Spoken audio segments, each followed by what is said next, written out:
What is the nice guy narcissist? That seems even more dangerous than a regular one. So the nice guy narcissist, as far as I know, that's not proper research talk. I think I've said nice guy narcissist, but somebody else said it before me. Mhm. They definitely said it before me. So there's a pro-social narcissist, and then there's communal narcissists. So pro-social narcissists, they are charitable, kind. They're not. It's not all front. Sometimes some are superficially kind. They'll run a charity, and then they'll be doing some completely evil at the same time. But many really are doing good work.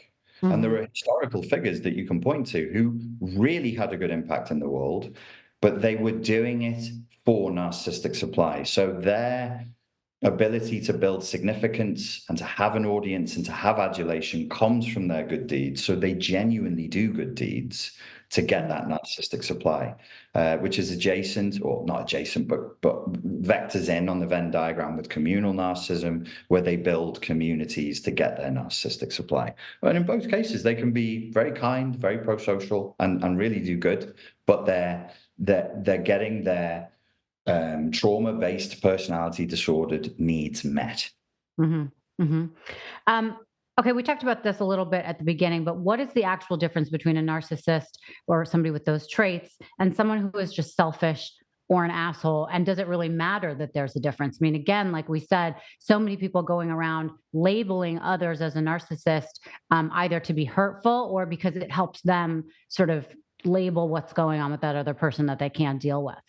Well, and the other thing, just to put a footnote to what you've said there, I agree with what you said 100%. Footnote, it also absolves us of guilt. It also Mm. absolves us as like, oh, she's a narcissist. She's just an asshole. Okay, and what did you do? Nothing. I was perfect. I was the perfect boyfriend. Really?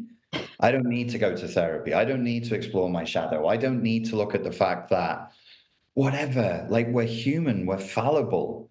What was it about us coming together? You have two people coming together and then they create a third entity, which is the relationship, and it's unique. There's no combination of people that can create that third entity, but you two. You Mhm. two created this thing, and this thing had an impact. What's that? I think that's where people need to explore, and we need to be very careful of this self absolution that comes from condemning other people. And then you've Mhm. got what? A witch hunt? What is this? McCarthyism again? Like this? It's no good. It's really no good. It is okay to say, let's have a very easy yardstick. Mhm. You don't like what's happening in a relationship. You presume the other person is an adult of good intent. If I tell you 3 times that it hurts me when you do a thing, by the time it's the third time you've done that thing, I have to question my assumptions about you as a human being. Mm. Unless you are deep in alcohol or drug addiction or grieving or engaged or the world is collapsing, why are you continuing to do the thing that I told you really hurts me? It doesn't annoy me. It doesn't inconvenience me. It really hurts me. You're still doing it? I don't care whether they're a borderline type 2 psychopath with 3 pinches of histrionic and 1 part narcissism. You should leave. You Mm. should leave. Because life is short. There's tons of humans around. Find someone else. Just Right. find someone else. You don't need the psychiatric diagnosis rubber stamp, which is totally questionable, by the way. It's not Right. like narcissism is a settled subject in psychiatry. Far from it. The battle rages on. It's a very controversial diagnosis, very controversial. And it's changing decade, not year on year, but decade by decade, it's changing. We don't need it. If somebody's consistently transgressing your boundaries, you can leave. And you don't need to say they're a narcissist or a psychopath. You just leave. Right. You don't need the label. Okay. So, what happens for the people that are still in the mode of staying and they haven't chosen to leave yet? What happens when you confront a narcissist? What's going on in their mind? But also, is there a correct way to do it?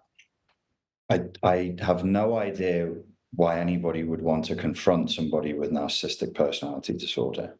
Mhm. You're facing a machine that does what it does. It does it in many ways, probably 80% blindly. it's in a state of repetition compulsion. It's highly traumatized, and it's stuck on attack mode. We all have latent narcissism. We all have attack mode. This creature can't do anything else. So if you go, oh, let's go to therapy and be vulnerable and talk about how we really feel, you may as well be saying, let's just take up juggling chainsaws and speaking ancient Greek this afternoon, babe. They can't do it. So what do they have? They have attack, because all they're going to hear is, you're not as wonderful as you need to think you are in order to survive. And they experience this as a threat to their very survival. The core of their being is to maintain this image. They'll just attack you. So it's like saying, what's a good way of standing in front of a moving freight train? There really isn't one. I know why people ask this. They're being conscientious. They're like, I spent 15 years with John, and now this plonker with a weird accent from Britain is telling me I should just leave. No, I want to tell him. I want to talk to him. If it's NPD and you've done your research and you've developed the evidence to see that this really is NPD, you are absolved of the normal duties of dealing with another human being. You don't have to explain anything to them. Mm-hmm. You are permitted to go in survival mode. Do say anything to get out as safely as you can. If you need to lie, then lie. If you need to manipulate, then manipulate. Get out, get away, create distance. It's a toxic substance, and your exposure to it is slowly destroying you. I'm curious what your thoughts are on if somebody can show up with narcissistic traits to you, to your toxic relationship, but not show up for other people that way. Yes, it's actually quite common. It's actually quite common. So there are people with very, very deep wounds. It's often related to, I know it's a trope, but it often really is related to childhood, an abusive mother, a distant father, or a father who abandoned the mother and the child maybe.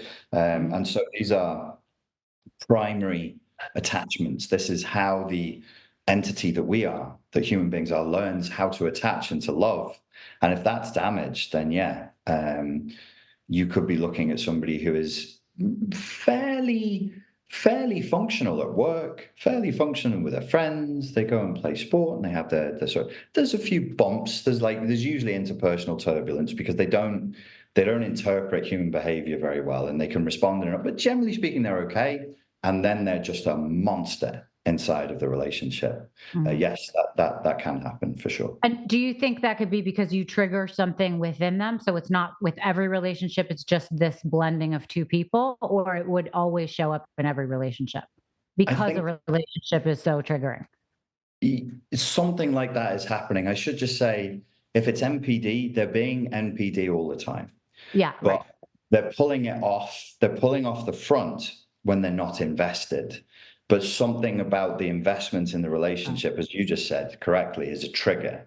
And then they're under threat. And then the narcissistic, what is it called? You have narcissistic energy and the narcissistic rage. So then they start to interact in a very bullying and exploitative way. They're always like that. It's just if you have maybe somebody who's kind of a pro-social or nice guy, nice girl narcissist, nobody else will see it. Only their partners will see it. But if that's the case, all their partners will see it. And if you speak, or you can find out about what happened with their ex-partners, or even talk to them, you'll see that this is what they do. Sadly, I'm going to say things that will hurt people's feelings now. I realized this with my ex. There's really no difference between me and the 5 guys before me. We were you're just the man in her life. So for him, you're just the woman in his life right now. You're part of his story. You're a chapter in his book. That's it. And when you go, is he going to sit there and cry and think about you? Not the way you'll be thinking about him. He's not capable of that. They just move on. They just find another person. One person's as good as another in many ways. Right. Almost like a placeholder for the next. Yeah.